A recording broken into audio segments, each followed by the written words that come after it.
Welcome to the Underground, the Steel City Underground, the black and gold standard for Pittsburgh Steelers coverage. Now, here's your host, Joe Kuzma. Hello, everyone, and welcome to another edition of the Steel City Underground podcast. My name is Joe Kuzma, and I am here flying solo today for this off-season edition of our now weekly podcast. It seems like we'll be getting some 2-a-week podcasts in here shortly as I get Bryony Roach and Zach Saldonha back into the fold. Lots of just all kinds of scheduling things going on, personal life and everything else. So appreciate all of you that are hanging and banging with us. It's not like there's a whole lot of news floating around out there other than just speculation. This is going to be like Speculation Underground, Speculation Nation instead of Steelers Nation. And if there was anything, man, I really don't want to talk about today, it's quarterbacks, but I have to address some of the comments that some of you put out there. Justin Fields, article coming out Friday on steelcityunderground.com. Go check it out, detailing some of the statistics. Yeah, he's an athlete, but he hasn't been a great quarterback. And most people that are just tuning in or catching the headlines or don't know me, haven't tuned into the show before. If this is your first time, welcome. Thank you for joining us. And please don't forget to like, comment, and subscribe. As everyone on YouTube tries to say, we know that we joke around that we have our 2%ers that hang around to the very end of the show, but the off season's always interesting. It's always a different type of like content. You know what I mean? Because we're usually talking pre or post game. It's predictions. It's follow up to what happened. Now it's just, there's this void. And it gets a little better. At least the NFL Combine's right here around the corner. You're going to have free agency. Then there's a little dead period. Then there's draft. And then it's like June is just the barren wasteland. And between each of these points, everyone's going to try and speculate. They're going to try. There's a lot of noise that's out there. Justin Fields is even unfollowing certain profiles over on Instagram, if you get my drift, because who wants to see it? I mean, he's the actual guy that this stuff is happening to. And he's got to deal with this. I mean, that sucks. I wouldn't want to be in that position. So whether or not he gets traded from the Chicago Bears is one thing. Most people don't know that I'm a big Ohio State Buckeyes guy. And coming out of the draft, I thought he'd be the guy that changes the story about Ohio State quarterbacks that fail in the NFL. But I don't believe that's going to be true. I don't think that a change of scenery, at least in Pittsburgh, is the best fit. Pittsburgh got to do some things with their offensive line too, folks. For as much as we want to criticize and say, well, I saw the comments. Fields had bad coaching, didn't have other playmakers around him, had a bad offensive line. What exactly do you think the Steelers had? The Steelers sent Chase Claypool to the Bears and he didn't even play there. Let that be like that's who he threw.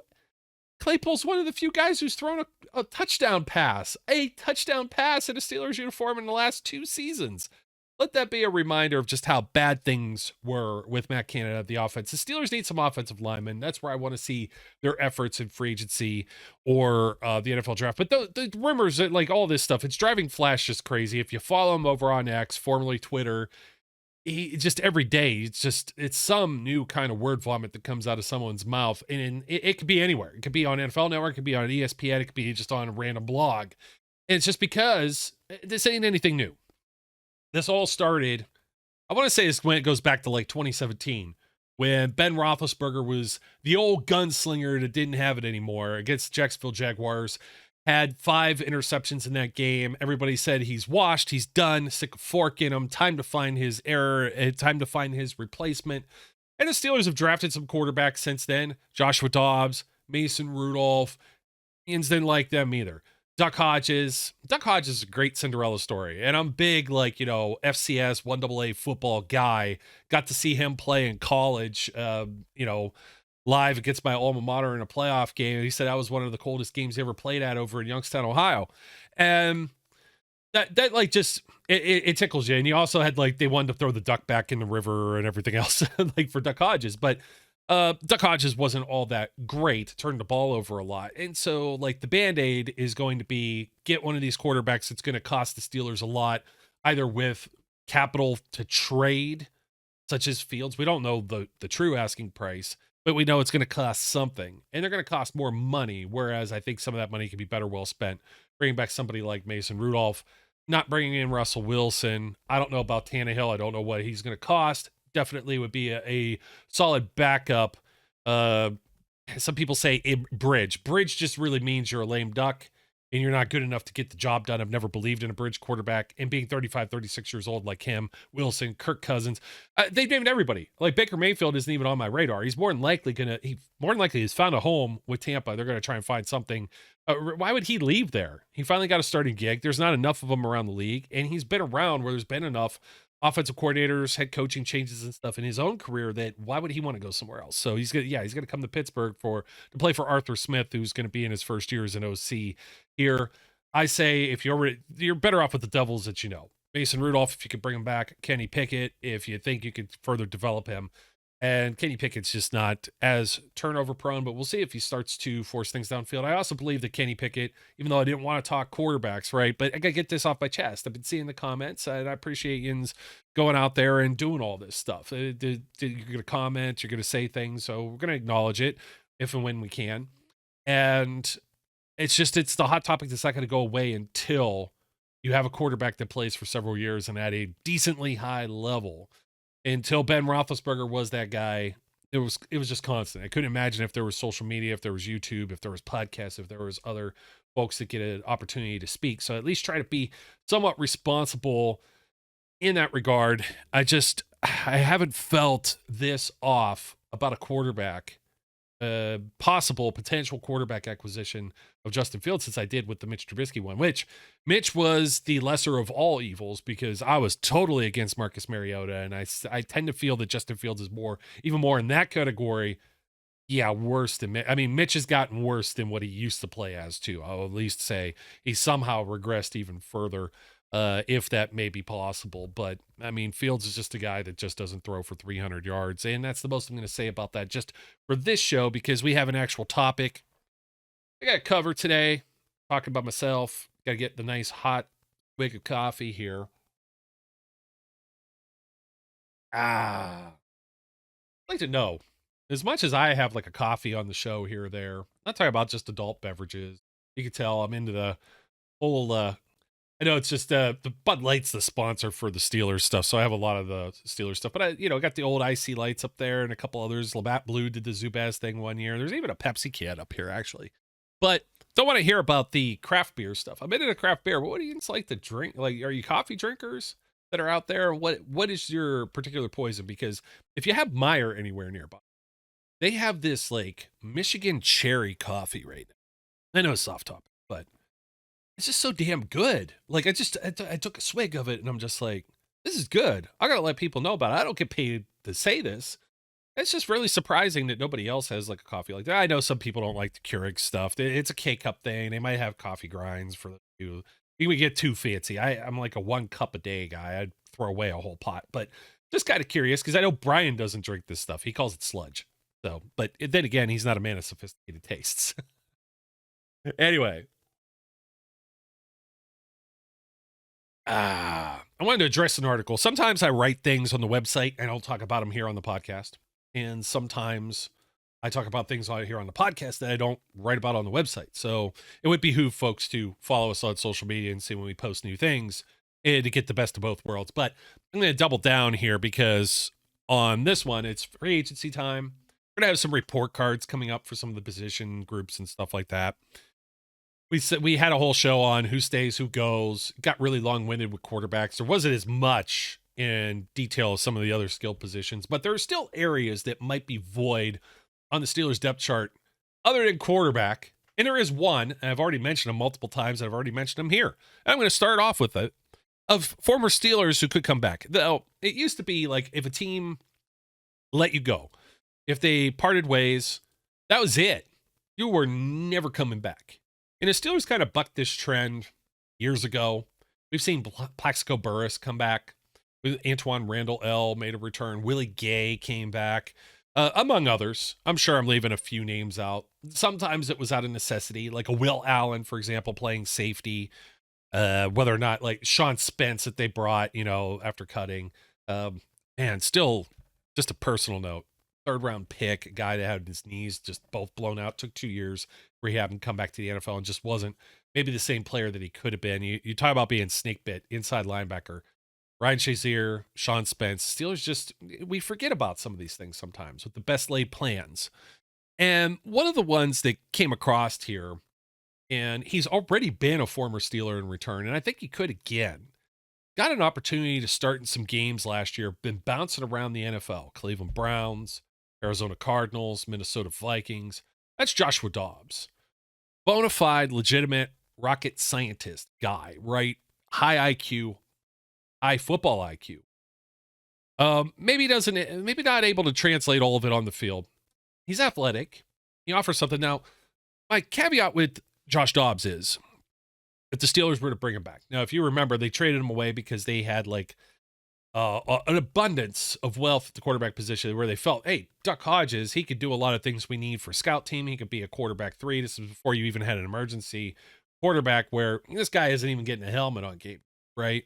Now they are. And you need a guy like a Mason Rudolph. You went that far. Teams have gone this far on the bench.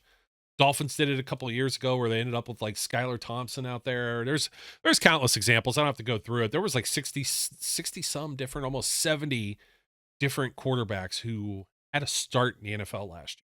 There's only 32 teams. So these teams were going pretty deep, including the Steelers. Of course, Cleveland Browns did as well. We know even within the division, the Bengals went there. The Ravens did the previous year, not last year, but the year before with Brown and Huntley. So having somebody there. Now, the reason why Dobbs is interesting to me is that he could probably get a regular backup gig somewhere, but he's going to start floating around like Nick Mullins, who he lost the job to with the Vikings. Dobbs has never really been in a position to succeed. He's kind of just been thrown to the wolves. He got traded. Cleveland traded him over to Arizona last year, week 1, and he had to immediately jump into the starting lineup and learn a whole new offense. And I think they were somewhat tanking, I want to say, because they knew Kyler Murray wasn't going to play, and it was a lame duck kind of position. And then when they didn't need him anymore, Minnesota lost Kirk Cousins, and then Dobbs ends up playing. So last year, Dobbs throws for almost 2,500 yards, 13 touchdowns to 10 interceptions, 5 apiece with each team that he played with, 5 with Arizona in 8 games, started 5 games. He appeared in 5 games for the Vikings, only 151 pass attempts, but still almost 63% across the board with both of those teams. Just the decision-making, some of the throws, that's going to happen. He doesn't have any familiarity, but I think as a quarterback 3, you couldn't do any better than having a Josh Dobbs. And I want to preface by saying a lot of folks they kind of see, I got Kenny stuff here.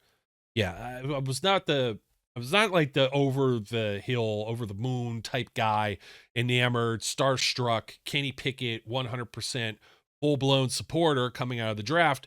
I was, however, you have a pick of the litter in what's maybe not the best of quarterback classes, and you could get the top guy, the only one that's been in a college system that is pro ready. We know the things about small hands, wearing gloves and everything, but the Steelers sit there and maybe they got sold a bill of goods, but they sit there and they can see and evaluate right next door better than anybody as to whether or not Kenny Pickett is a guy that was worth first round pick. And people will debate that. I still think that somebody else, Steelers are at 20, somebody else is going to jump in before 32 or at 32 to grab this guy into the first round. And you have a cheap quarterback for probably 5 years if you use a 5th-year option on him. Possibility also that he would have went very early in the second round. There was a lot of teams that had multiple draft picks in this draft that also already had at least a solution that they were going to work out. That's where the Steelers are this year. They got to figure out if Kenny Pickett's going to be the guy. So I don't think that they jump anywhere in the draft and muddy the waters. I think bringing in a Justin Fields muddies the waters. I think Ryan Tannehill, boy, he could probably win you a couple of games. Plays kind of safe. He's nothing exciting that you get real excited about. He's definitely not the future in his mid 30s. But at least it's an experienced quarterback. If it was somebody, like I said, if it was Ben Roethlisberger that you have as your starter, and then they're going to bring Tannehill as a backup, like, oh yeah, 100% bring this guy in. But I'm looking at Tannehill maybe starting more than 2 or 3 games if something happens with Pickett, whether that's performance, whether that's another injury or concussion, of which Pickett has plenty of. That's the reason why there's a little bit of why I have a reasonable doubt as to his ceiling. You got Matt Canada. You got a bad offensive line. You got bad ribs. You had the tightrope surgery and the ankle injury. And it's just so many things. I mean, you just can't picture yourself just trying to throw a ball. Tennis ball, baseball, softball, football. Doesn't matter what kind of ball, but you got to play at your feet. Imagine just pulling at your ribs, just anything like this. And then the timing, the processing. It's a regression of year 2, definitely, from where we expected Pickett to maybe go to, but not having a full year and also being kind of like, oh, I don't know, one of those like broken lights in the parking lot that's kind of like on and off here or there. I was okay with them shutting him down all the way through the end of the season, and they made the playoffs, and not having him play in Buffalo with the hopes that maybe he could rebound here and get a fresh start in 2024. Still doesn't mean he's going to be the guy, but I think he could at least, if you find out, like you bring in Mason Rudolph and he's like the start, he ends up being the starter, you at least have somebody that I think is an okay backup, even if that's all Kenny ends up being. Maybe that's all Mason ends up being. They find somebody other than Mason or Kenny, and one of those guys sticks around as a backup, but Tannehill's not really your future. Most of these guys that are floating around out there aren't your future. You're not going to go pick up Joe Flacco or anything like that. So in the same regard or aspect of a former Steeler, such as Josh Dobbs, he's not your future either. He's not going to compete to be your starter, but he's a guy that's been valuable enough. This never happens, by the way. Goes on injured reserve. What was this? A couple of years ago. Forgive me. 21? Yeah, Ben's last year. You see him on the bench all the time. He was even traveling. He was on road games on the bench. Usually players on injured reserve aren't traveling with the team. They're usually disconnected. It depends on the stature of the player. Somebody higher up that food chain, like a Cam Hayward or a TJ Watt, they're probably going to be there. They're at least going to be there for the home games. But Dobbs was kind of player coaching it up. We remember him sitting there with the Surface tablet with Ben, going through, they're looking at stuff. So he got to learn, he sit under that learning tree just like Mason Rudolph did and see how a veteran operates, whereas Kenny didn't. So I think he could be a valuable locker room addition, quarterback room addition, and emergency quarterback in that regard. I think the Steelers should take a sniff, because I don't know that there's going to be a lot of demand for Josh Dobbs. Some of these teams that are going to be looking for a quarterback, they're going to draft. They might sign somebody like a Gardner Minshew, just like Indy did last year. They're going to sign this guy as a stopgap and then hope they get their guy in the draft. And then that guy might not even be, that they signed in free agency, might not even be the starter. Or they might, like a Mitch Trubisky was, plays like a month's worth of games, and then your new guy comes in like Kenny Pickett did week 4 against the Jets. That's possible progression there. Or they set a full year. Mahomes sat a full year. Doesn't happen as often anymore because the pressure to win now, why the NFL is so much different than any other sport. It's not basketball or hockey or baseball where, you know, you have 3 to 5 games or whatever in a week. Baseball, maybe even more. I don't know. 6 sometimes, where they get a day off. And you could adjust things. You could shut people down. No, every game is like so heavily weighted out of the 17. It's like always a must-win situation every week. And this is why people are going to flame me and say, well, some of these guys are getting older, like Minkah Fitzpatrick, TJ Watt. They've wasted Cam Hayward. Hey, there's 32 other teams out there.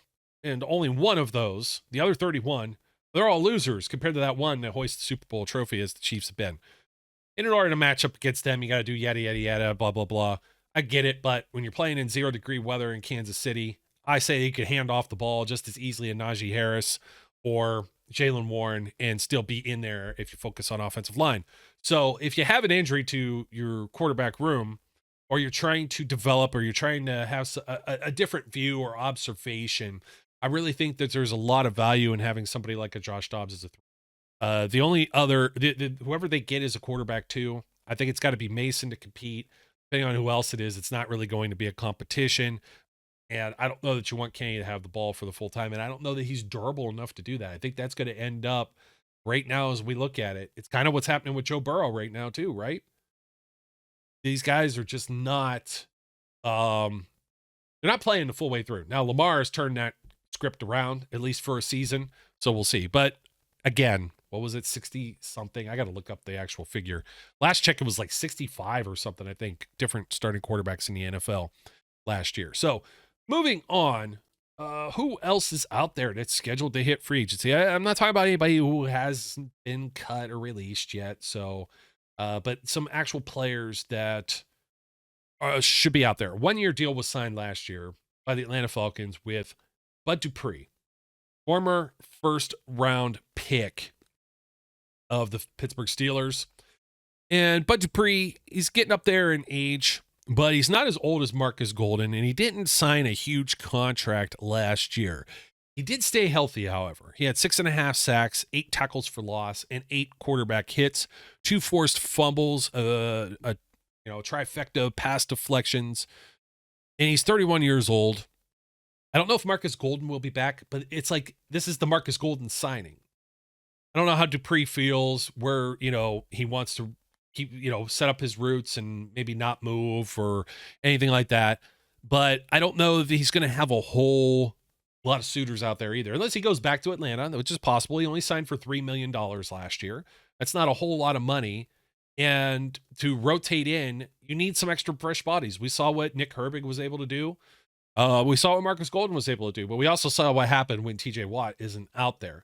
They've got Alex Highsmith. This isn't to take away from Alex, not one iota.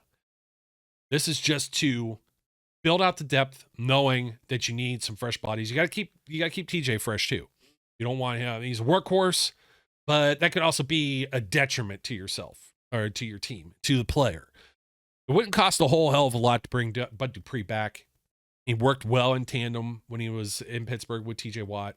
I think he could also help Alex Highsmith and also Nick Herbig, those younger guys that are in the locker room, and also looking for some veteran leadership. Brian and I were talking about this. You look around, it's like, who's there? I mean, TJ's there, but it would be nice to have a few more dogs in this locker room.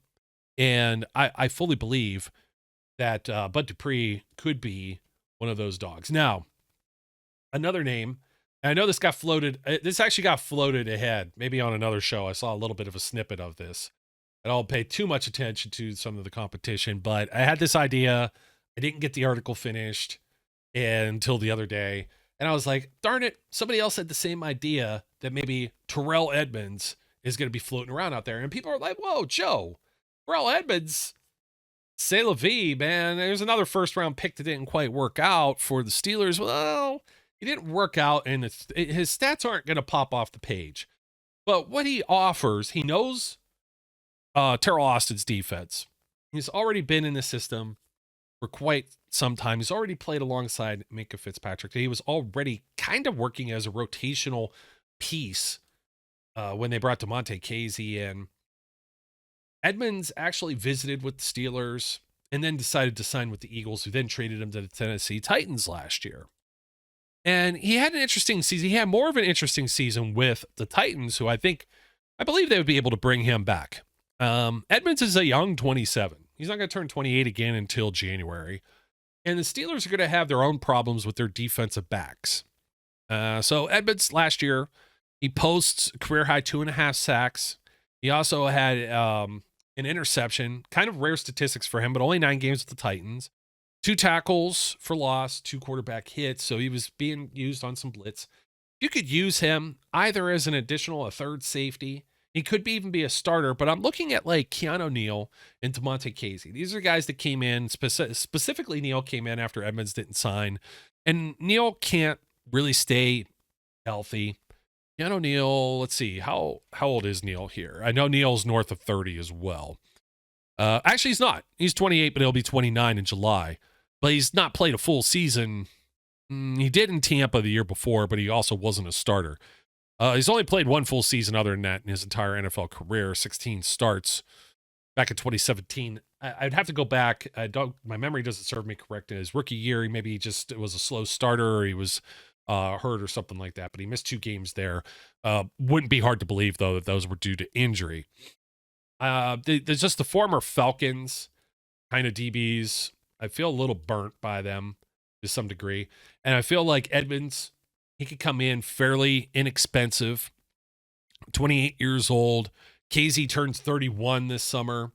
And he will also save the Steelers $3 million if they move on. So the previous deals that Edmunds signed with the Steelers were actually for $2.5 million the year before. Last year, $2 million with the Eagles. That's not a whole lot of money, and you're already saving that much if KZ is bye-bye. And KZ's availability, he's been playing like a headhunter out there, and the league doesn't want that anymore. So if he continues to rack up fines or penalties, it's a liability to the Steelers. Edmonds has never been a liability for the Steelers, as much as people want to say. He's had solid play. He got thrown out there as a rookie when they were, I just had his name on the tip of my tongue. The safety that came over from the Green Bay Packers Morgan Burnett did not end up playing. And it was kind of one of those sign a veteran, draft a rookie type situations. But Edmonds has, since then, he's not missed a beat. A couple games, COVID season, a full 2021, most of 2022. And then he was also being used in different ways. He never used to come off the field. And then they were subbing him a little bit, probably just to know like some of the matchups and deficiencies there. But when you're playing against mobile quarterbacks in the AFC North, he really hasn't been that huge of a liability. He's been pretty solid against tight ends. And quite honestly, I don't know if I'm looking for him to be a starting safety, but we know he can be if they need to rely on him. So further down the depth chart, if they move on from Neal, maybe Patrick Peterson. I don't know what's going to go on with Pat Pete. Is he going to end up transitioning to the safety position? 33 going on 34-year-old cornerback. I don't know that the juice is there anymore. He got forced into there due to not having enough bodies this year. So, the Steelers, they need help at the safety position. It cannot fall into the same trap that they did this year where, Trenton Thompson, Elijah Riley, and practice squad guys are out there due to whatever reasons. Minka's hurt, Devontae Casey, suspension, injuries, Keanu Neal, stuff like that. Right. And the Steelers like to try and find some of these guys that had some first round pedigree. They tried it 2 years in a row with Carl Joseph. He's another guy snake bitten with injury that just, wasn't able to stick with NFL rosters, sadly, former West Virginia product. So someone I really liked coming out of college, and he was like 15th overall or something to the Raiders years ago.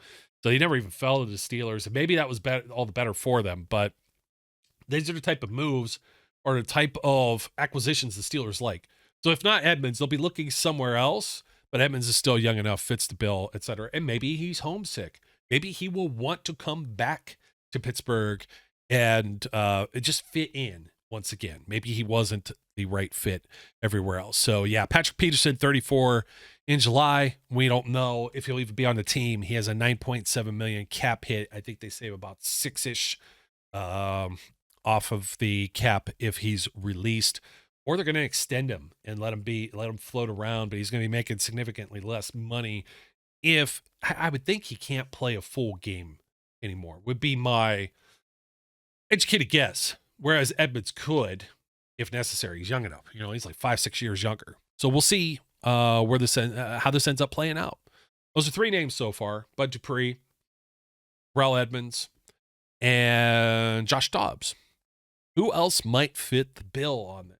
I'm going to laugh at a few of these, but last year, not even just last year, just in the last couple of weeks, the Steelers moved on from Presley Harvin III. They got a big hole punter. And we knew there was punter problems last season where they signed Braden Mann. He's been a journeyman punter. He ends up making the Steelers 53-man roster. Now, part of this was strategic, and part of it was I don't think they knew if they were going to hold on to Harvin, or it was kind of like a 1A, 1B. And they being Omar Khan and the rest of the front office, Mike Tomlin, all your decision makers. Braden Mann makes the roster, maybe to be trade bait, maybe for Harvin to be trade bait. Nobody bit. You're not going to keep 2 punters on the roster. There's some other transactional moves that happen. Mann gets cut. Mann ends up going over to Philadelphia. Practice squad for a couple weeks. Mid-September pickup, and then he became their starter in October and played through. Then Harvin gets hurt in the middle of the year. So Mann wasn't available, and I think he would have been picked up, or that's part of the hope is you bring somebody to camp, you get them all ingrained in your system, and then if you have an injury to one of these kickers or punters, you're able to bring somebody back who's at least worked with holding snaps for field goals, extra points with Chris Boswell, or has a little bit of familiarity with special teams and what the philosophies are. There's not a wide variety of philosophies, so to speak, on the special teams side of things, But there's a little more than just kicking the ball. And the Steelers bring back Brad Wing, who hadn't played in the NFL since 2017 and did so better than Presley Harvin, that we were begging for him to just replace Harvin. And I know Mike Tomlin is stubborn, hard-headed, but he has, what do you want to say? Principles about him. And one of those is that somebody is not necessarily going to lose the job due to injury. That's why Kenny Pickett is still in the quarterback one conversation. That's why Presley Harvin was back as the punter, but just unreliable. He's been off and on with injuries. And I also want to say, too, that he's been largely inconsistent. Whereas you bring Brad Wing out, and Brad Wing, even though he'd been kicking in like the XFL, the USFL, and some of these other places, spring league football, he did well. They signed him ahead of the wild card game against the Buffalo Bills. And I thought that maybe this was going to be the end for Presley Harvin, but it wasn't. And Harvin ends up playing in that game and had a punt of 29 and a punt of 31 yards. And that pretty much sealed the deal when it came to Harvin's future. I think one or two of man or wing ends up in Latrobe in the summer. I think it's almost inevitable. And maybe two new guys entirely. Do they draft another punter? Somebody's going to say, oh, another miss, Kevin Colbert and Mike Tomlin. A freaking 7th round pick, man. Get off your high horse. Because it's the same thing as like getting Brock Purdy as a Mr. Irrelevant. You don't have to compete with other teams, do any type of bidding. The contract money's kind of built in, but you have the rights to this player. They're not a street free agent, or somebody else gets a hold of them, and you end up not acquiring that player. So spending a 7th round pick on Presley Harvin III, I don't think was necessarily a bad decision. I don't think any picks beyond the 5th round can be counted on to necessarily just make the team. Now, if a 3rd round pick doesn't make your squad or is bad, then that's a whole other story. And then we can talk about whether or not that player is a bust. But I'm not going to tell you that Presley Harvin is a bust because it's a 7th round pick. And it's a punter. And people are going to be like, well, you don't use picks on punters. That's baloney too. I've seen teams use 4th and 5th round picks on punters. They better be damn good if you're going that high, because I've seen plenty of other players, wide receivers. Martavis Bryant was a 4th round pick. You've seen tackles. You see all kind of guys pan out, but there's also undrafted players that fall through the cracks. So I'm not going to fault that. I think that's just a dumb argument. So that's just about it on the punter aspect. I got the kicker football up there. I like my kickers and my punters. They're a very important part. If you didn't have Chris Boswell, you would realize how important this is to the NFL. There's lots of teams that lose by narrow margins. Look at the extra point that was missed by San Francisco 49ers in the Super Bowl. Probably cost them. One more coffee before I tell you who's not coming back, and one more long shot. I've done a 180 on one. I've done a turnaround on Le'Veon Bell, former running back of the Pittsburgh Steelers, a former wide receiver too, the guy who wanted paid big bucks and reset the market, goes to the Jets, flames out of the league, bounces around KC, Baltimore, wherever else he ended up, practice squads, 32-year-old running back. Veteran minimum as an RB3. Who's the Steelers' RB3? Right now today, who was RB3 last season? Who was RB3 this season before that? I know we don't usually get that deep, but if there is any kind of injuries or anything, you've got somebody who's experienced that might be able to add a small wrinkle to your game, pass game specifically. Maybe if he's worked, here's my problem with. It's not really a problem with Le'Veon Bell. It's a problem with the fan base. They're equating him with Antonio Brown. Antonio Brown was a knucklehead. I loved Antonio Brown. Sometimes I still chuckle or whatever, but my dude's gone crazy. I don't know if it's for attention or if he's got a few screws knocked loose. Aside from being on a jet ski and playing the game about sitting out camp and really, again, principles, right? he was sticking to his guns when it came to being franchise tag.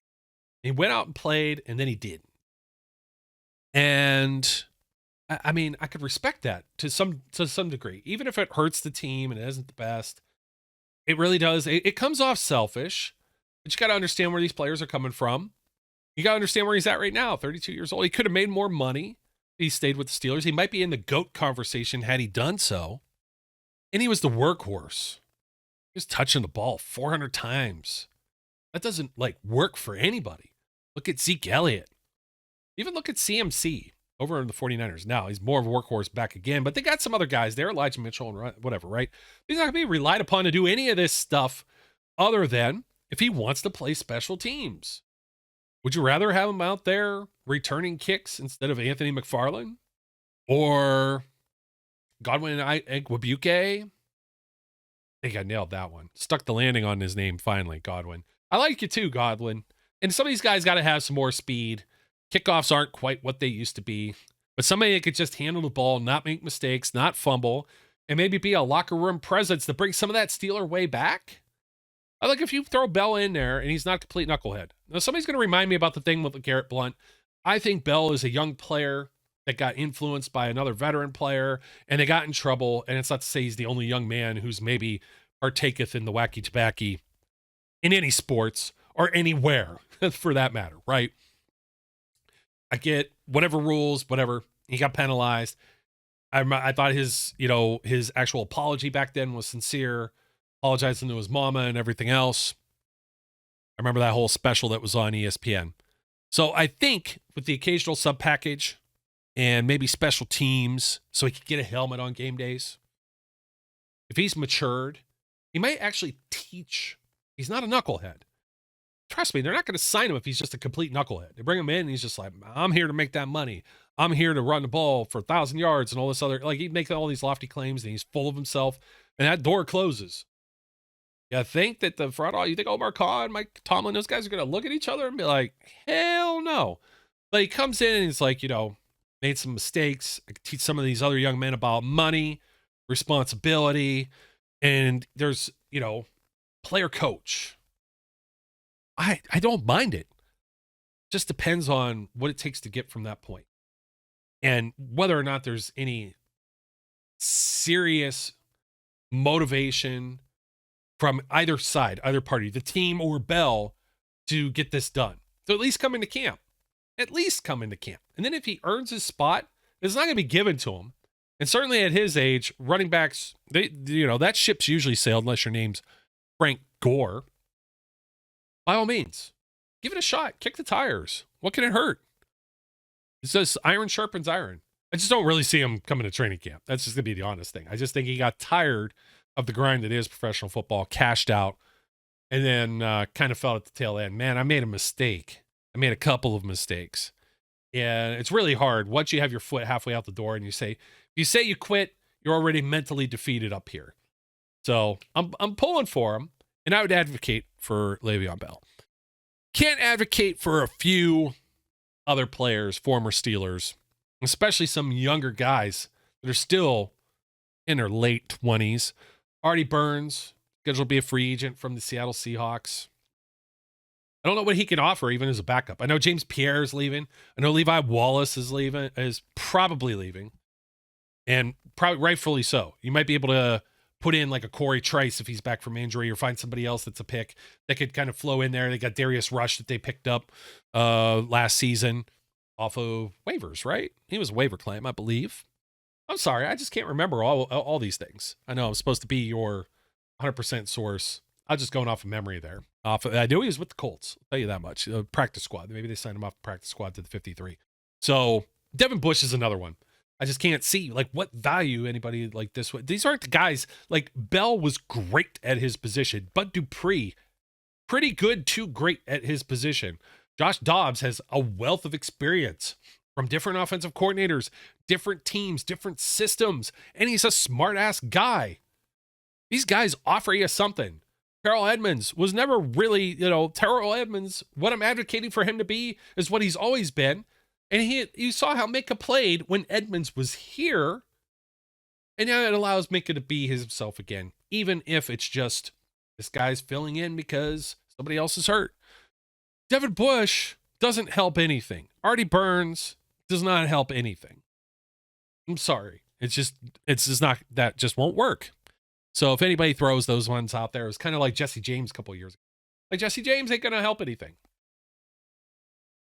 Some other corners, the ship sailed category. They allowed Steven Nelson to walk. Same thing with Akilla Witherspoon. The courtesy of we're moving in another direction. Those guys probably feel slighted to begin with, let alone I don't think the Steelers felt if they were in their future, then they wouldn't have been released to begin with, in the aspect that they were.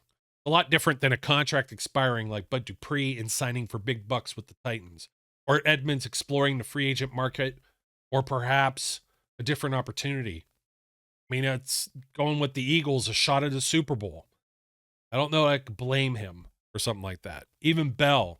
Going to the Jets, probably not the best move ever for anybody, including Aaron Rodgers. Financially, they gave him a lot of money, and he's looking at setting up his family for life. Commendable, at least there. Different situations than a Steven Nelson or a Akilla Witherspoon or an Artie Burns or Devin Bush.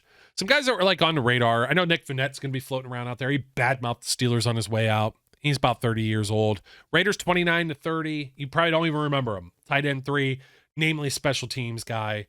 Steelers gave him a lot of opportunity. Formerly from my aforementioned Youngstown State University. He's a Penguin, one of the greatest highlights ever in FCS playoff football history against that Eastern Washington team that had Cooper Kupp playing wide receiver too. You got to check it out. A one-handed grab on a guy's back to his time expires to win the game. It's just great. But I think the Steelers are pretty set at tight end. But Arthur Smith, hold on a second. Arthur Smith likes to use a lot of tight ends. Well, they bring somebody else into the stable that could play like another. They kind of got like Connor Hayward is more of like maybe a H-back type. So maybe they bring in another body. And if he gets a helmet on game days, he's capable of as a special teamer. But to be completely honest, guys like Raider are clawing, biting, fighting to keep their bottom of the roster position as it is. And that's where he is right now, as a whole new class of rookies are going to be coming in. So that's going to be difficult. I just throw the name out there because I saw it along the wire. Matt Filer, who played guard and tackle. There's no guard positions available unless he's in a reserve role for the Steelers. Chris Hubbard, both these guys are over 30 years old now as offensive linemen. Hubbard plays all the spots on the line, but got signed with the Cleveland Browns as a tackle. A very nice, healthy deal. Talk about setting somebody up for life, that 5-year deal. Forgot how much was that for? 30 million, 35 million, something like that. But he made a nice chunk of change. Good for Hubbard. Just usually when those guys are used to making that much money and beating their bodies up, if they can't get another gig where they're at least playing at a certain level, starting, contributing, and making an okay chunk, they're not just going to like uproot leave. They're probably closer to walking away from the NFL. Not to mention at 30 some years old, you're going to sign like Chris Hubbard to be your right tackle, move Broderick Jones over to the left. Maybe as a stopgap if you're planning on drafting a tackle also. But let's not kid ourselves. How good was Chris Hubbard as a right tackle to begin with in a Steelers uniform? Probably more system than player, especially with Mike Munchak as an offensive line coach. There's a few others here. Guys that had a cup of coffee last year, Tanner Muse and Desmond King. Desmond King ended up parlaying into, I think, with the Texans, and he did all right, but he wasn't a fit for the Steelers. They're not going to look there again. Tanner Muse didn't make the roster. They didn't think he was better than the inside linebackers that they already had. Other safeties, no defined role, right? And then Gunnar Olszewski will be out there as well. And I think we know all too well that Gunnar Olszewski is not the kind of former Steeler in the same vein of everything else. I'd rather have Bell return. I don't know if Bell can return punts. He has vision. He's patient, right? Just speed-wise, I don't think he's going to get in a foot race with anybody at 32 years, going on 33 years old. But Gunnar Olszewski probably isn't faster than Le'Veon Bell right now anyways. I don't know. He was a quick dude. He's a quick dude. I shouldn't say that, but just the fumbleitis, just not very good. Anyone that you are out there, anybody that I miss, drop a line in the comments. 2%ers, if you're still hanging around. Hope you found this to be an entertaining show. Don't forget to like, comment, and subscribe if you haven't already. Leave a rating or review wherever you may be.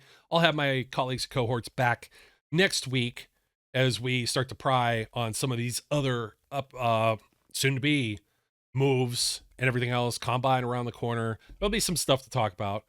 The last news and note that I glossed over, and just a clarification, Mike Sullivan, senior offensive assistant now for the Pittsburgh Steelers, an official title.